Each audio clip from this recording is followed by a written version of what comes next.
Joining us today, we have celebrity chef Ben Ford. Thanks so much for joining us, Ben. Absolutely. Thank you for having me. So, Sommer from the blog A Spicy Perspective is asking you, you've had so many opportunities to be in the public eye. You've been Iron Chef America, the next Food Network star, Food Revolution, Hell's Kitchen, just to name a few. What was the most fun pursuit and why? Gosh, those are all good ones. But, watching Iron Chef is a little like Groundhog Day for me. Literally, it's like losing over and over and over again. They show it so much, it's a little bit disheartening. I did win the Food Network star or Food Network challenge for the sandwiches, so that would probably be my favorite to watch. And there's also a great Bizarre Foods episode that really sort of launched my career into snap to tail food. So I'm pleasure. I love all those. I love all of it. All fun. Okay, great. So Sommer knows you've been involved with Share Our Strength to help end childhood hunger. What has been the most rewarding charitable experience you've had? Well, I'd have to say that that's been my most rewarding experience. Along with also I work very hard to put gardens into city schools. So we belong to a very small community called Culver City. It's a little bit of a suburb of Los Angeles, almost like the Mayberry of Los Angeles. And I work very hard to sort of tighten that community through gardening and making sure that kids understand that putting their hands in the soil builds better individuals and healthier individuals and a healthier lifestyle, and it's a road to cooking and something that I really am passionate about. And Share Our Strength. Share Our Strength has been a great thing for me. I've been doing it for, I think now, probably going on 15 years. Chaired it for many years as well, and was responsible for a lot of its growth. And it's just, it's one of those great organizations because Share Our Strength truly is about sharing your strengths. Individuals, all that money goes to the right places, and it comes out of the hard work of individuals coming to the table each year and making it happen, including chefs.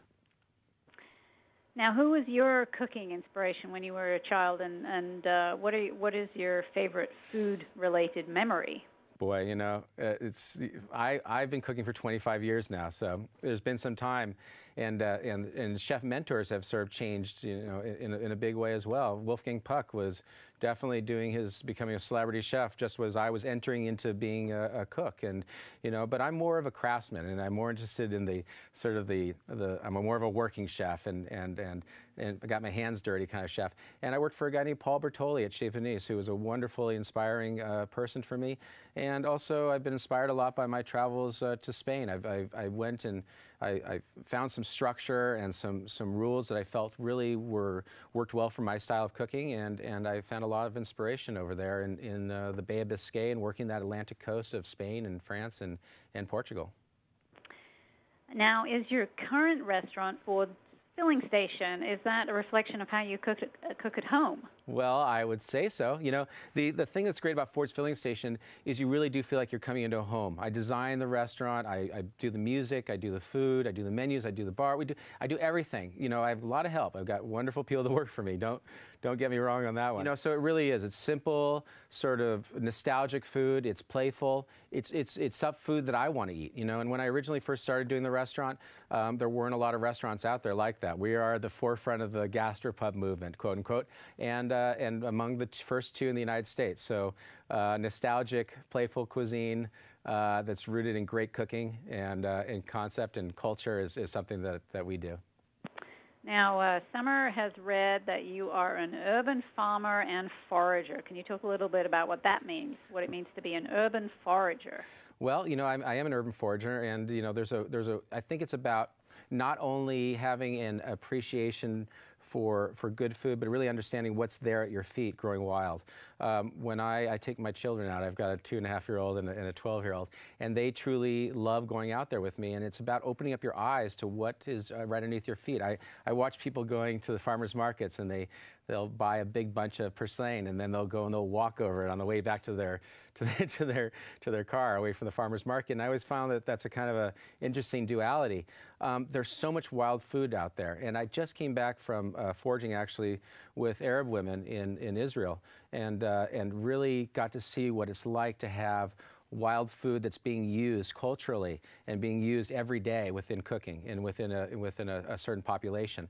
It's really, I would love to see it more of it here. I think it's be a great way to, sort of take some of the load off of our food systems.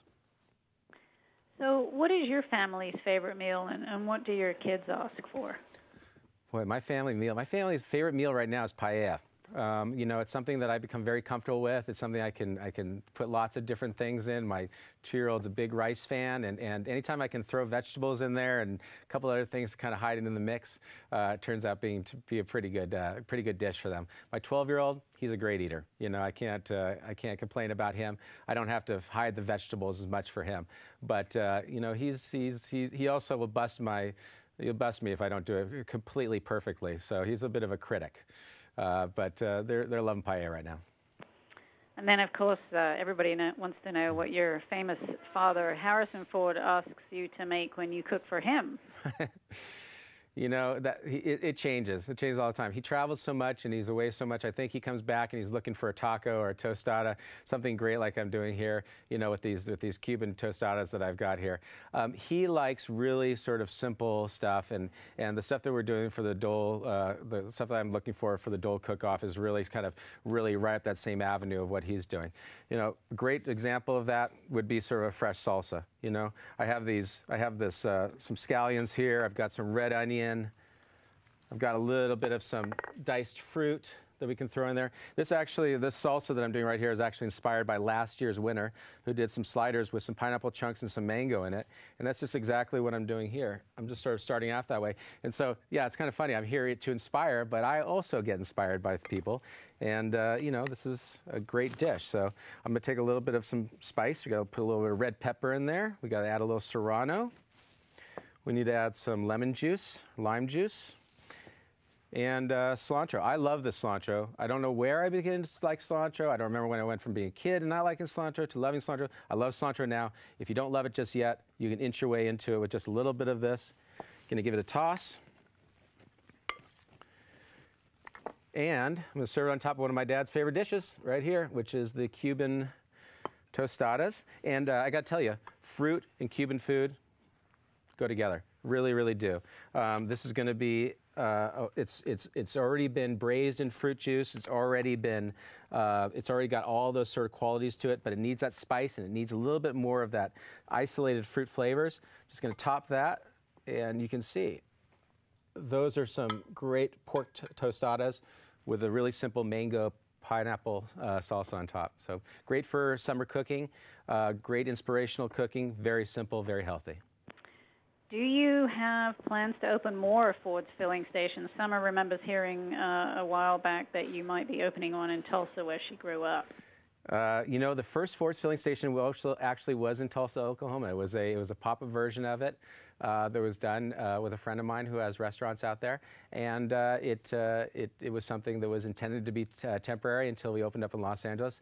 Tulsa is a great town. You know, I think it's definitely rooted in the Midwest. It's got some great sensibilities and great people live there, and I would have loved to have spent more time there. We will be opening a restaurant in the Delta Terminal. I'm looking forward to that, which will be a Ford's filling station, and keep your eyes open. There'll be more opening. Now, what about American food culture? If there's one thing you could change about American food culture, what would that be? Probably GMOs at this point right now. You know, the one thing that we've kind of find a way of always kind of forcing our way into a corner as we can. You know, I mean, it's a big country, and there's a lot to be able to that's hard to control. But that's one of the things I think would be very easy to solve. I've got kids. I'd love to know what comes in my food. All the Dole products are GMO free, and it really makes me feel good about being involved with the company and promoting these great foods. That's great. And then what culinary concept would you like to leave as a legacy? I definitely am the curator of the gastropub concept on the West Coast. We have our own version of it. We're more of an Americanized gastropub. The concept itself needs the nostalgia added to sort of the concept. And so I'd like to be known as somebody who started that movement, but also was a chef who inspired others, who built other chefs, who left a legacy of chefs behind him, and of great cooking, and that are crafty and culturally sound. Well, Ben, thank you so much for joining us today and for sharing all this information. Absolutely. Thank you.